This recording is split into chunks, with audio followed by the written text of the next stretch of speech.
Hey everyone, I'm Ashwarya and this is my first podcast.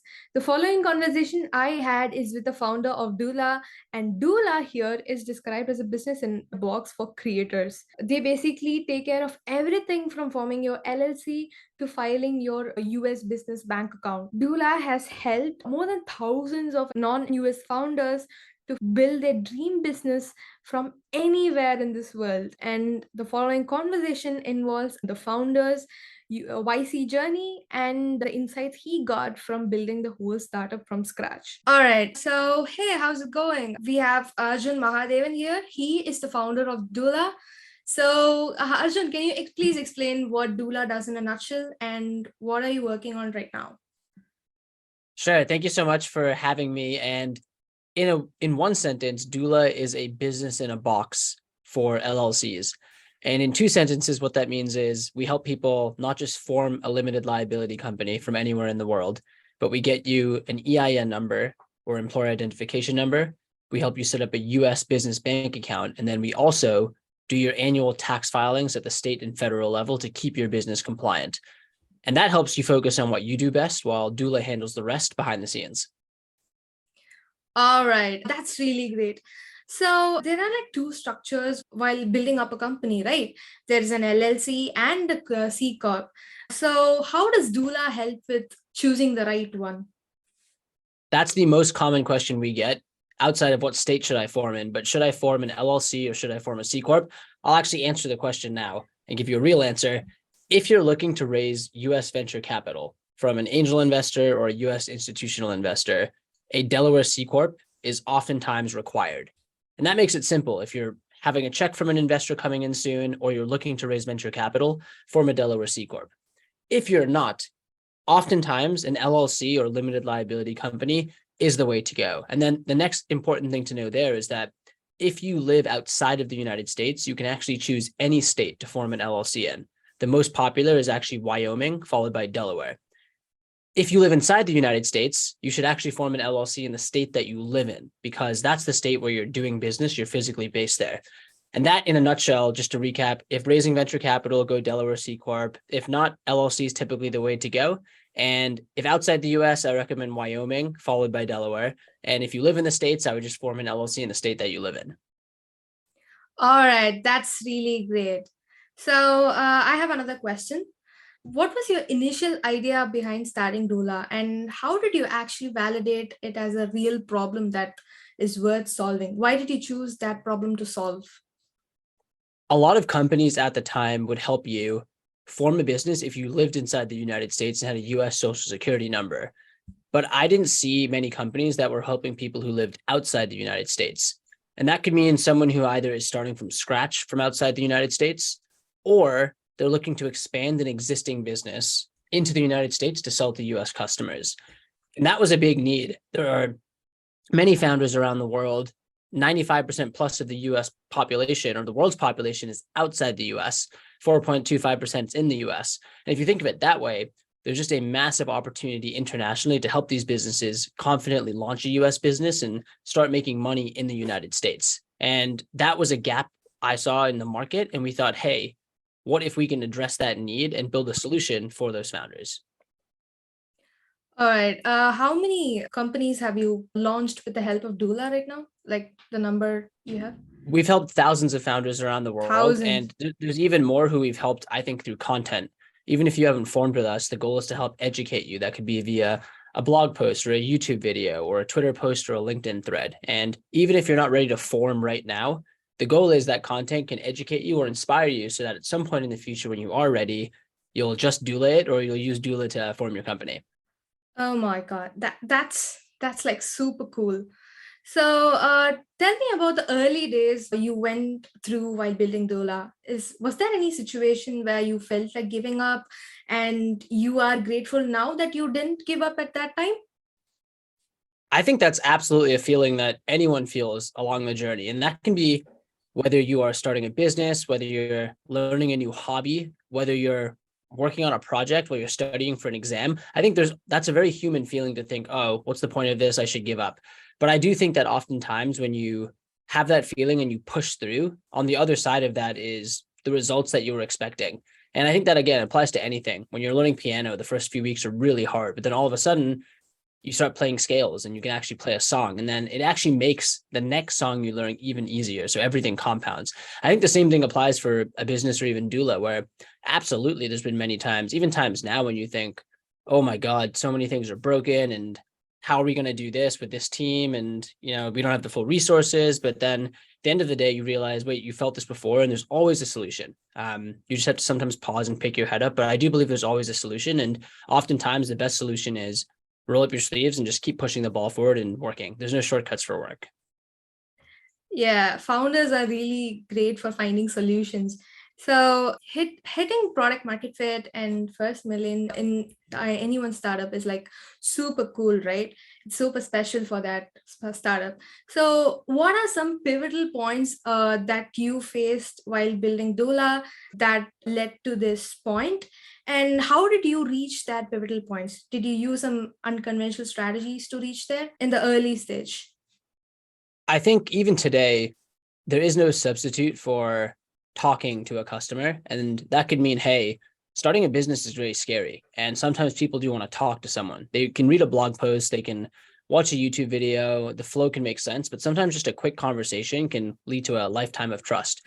And that means even at the beginning, it was talking to a customer via WhatsApp or on intercom or hopping on a Zoom call with them and really coaching them through. Today, that hasn't gone away, and I don't think it will go away. And to me, it's completely okay, because if you can build that trust and demonstrate, hey, we're here with you for the long term, then even though it's more hands-on up front, the customer can trust you and trust other products or services that you refer them to. I think that was a pivotal moment where the first couple customers are definitely very manual. You're talking to them, you're trying to justify, hey, we're this brand new startup, no one's used us, but come trust us. And then later, you sort of have that trust going for you, but now you're trying to get more Word of of those mouth. customers in, and exactly, you want more word of mouth. So, can you talk about the journey you went through while going through YC, and how did you get in, and how it actually is helping you, and how it actually helped you before? I think YC is really cool because anyone can apply. You just go online. The application's standardized. There's no shortcuts or tricks. And anyone can apply for that and then get an interview. And after a 10-minute interview, they'll decide whether or not they'll fund you. And I think that's pretty incredible, because it really does democratize access to fundraising or to venture funds that maybe wasn't as accessible before. You would need a warm intro, or you need to be in certain communities or networks. But I think that's one amazing thing, is just the access or the opportunity for anyone to have the resources, the knowledge, the education, and the capital to get a business off the ground. I think the second thing is that YC has obviously worked with, I guess at this point, maybe hundreds of thousands of businesses through startup school, through the cohorts, and they've seen a ton of what successful companies do versus what okay companies do versus what, hey, unfortunately, this didn't lead to success or the company died. And that advice is priceless, because as a first-time founder, you don't know many of these things. So if YC can give you that advice and help you look around corners you didn't know exist, that's incredibly valuable, because again, success in some senses for a company is kind of binary. You either get to the next level or you don't. So I truly believe in take as much help as you can get. And I think YC is one example of that incredible help. All right. How do you advise other founders to get into YC? It's like a really big thing, right? What are some strategies that early stage founders could use to get into YC, according to you? Is there I anything like think that? I think one thing is first apply. Too many people psych themselves out about applying. There's no downside from applying. The actual only downside is the time you spent to write the application. But I would argue that's such incredibly valuable time spent, because those questions and what you wrote will be required for any other, not only investor conversations, but if you're talking to a friend about your business, how are you going to make money? How are you going to acquire customers? Do you have a product? Those questions you need to know anyway. So I don't think there's any downside, actually. The only downside is it takes some time, but everything in life takes time, and it doesn't even take that much time. So that's the first thing, is you should apply. Even if you don't really want to raise venture capital, you're not sure, there's, again, not much downside. Worst case is you get an interview and you can get some feedback from some of the world's most talented investors. Best case is you have the optionality of deciding, should I go to YC? The second thing is apply again. I think there's a stat that a significant portion, I think it's over 30, maybe even over 50% of companies in a YC batch had applied previously. meaning YC likes to see progress. If you've applied and it didn't work and you come back the next time and say, hey, we've made this progress, they'll notice that. So I think those two things: one, apply, and then two, apply again. And like anything, if you're persistent and ultimately you're seeing any sort of validation in terms of user growth or revenue growth, that will obviously show in your application, and then it'll increase your chances of not just YC, but your business succeeding too. So before all of that, before Doola, before even starting your first company, have you ever sold something when you were young, you were trying to sell something? Have you had that entrepreneurial experience? Small things here and there. The earliest thing I remember was snow shoveling neighbors' driveways.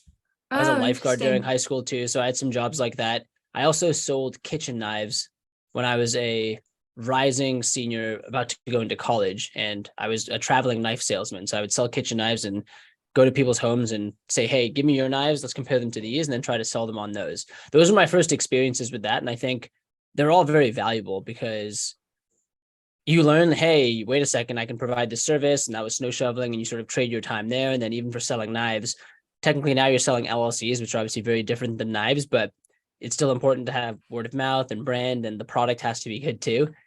So the lessons do translate. They're obviously not the same, but I am glad I did those things. Obviously, I won't lie and say back then I knew I wanted to help people start businesses. This definitely wasn't the case in that sense, but you can always connect the dots looking backwards. So in this case, it's easy to connect those dots and see how they're helping now.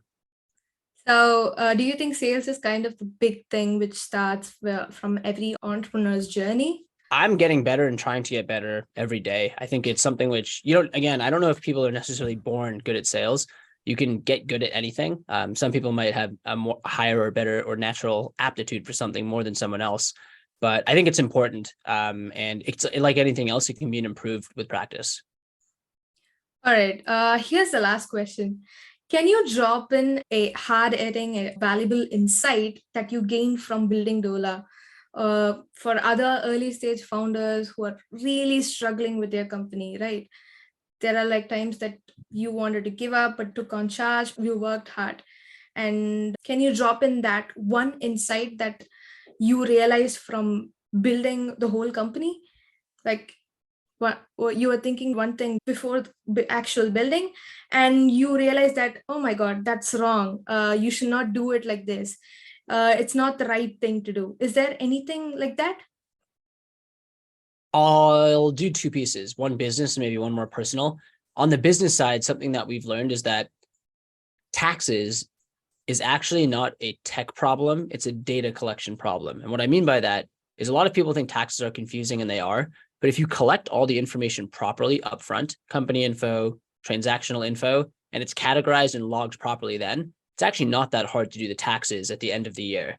So that's a very specific example, but I think it applies to, or can apply to, other businesses where oftentimes the solution might be difficult, but upfront, if you're able to more accurately collect data or set things up properly, it can make the final part of the process easier. And then I think on a more personal note, a lot of problems can seem very stressful, but after a good night's sleep and some time just away from a screen, so on a walk or just thinking, you'll feel much more rested and rejuvenated and ready to tackle any problem.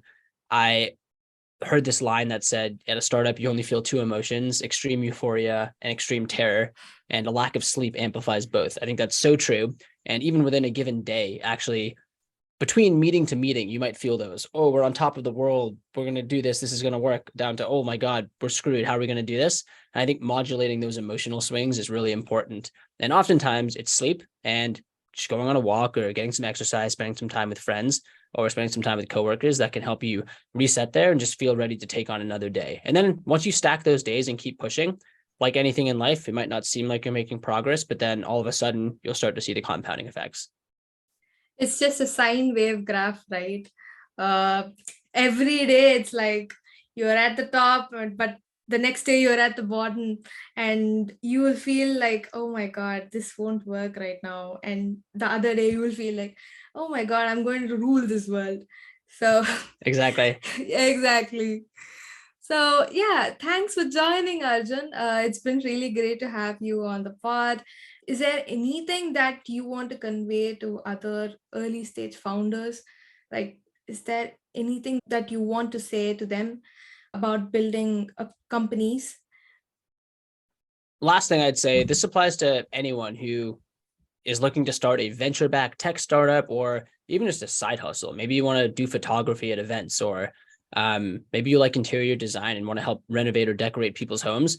First of all, it's never too late. It doesn't matter what experience you have.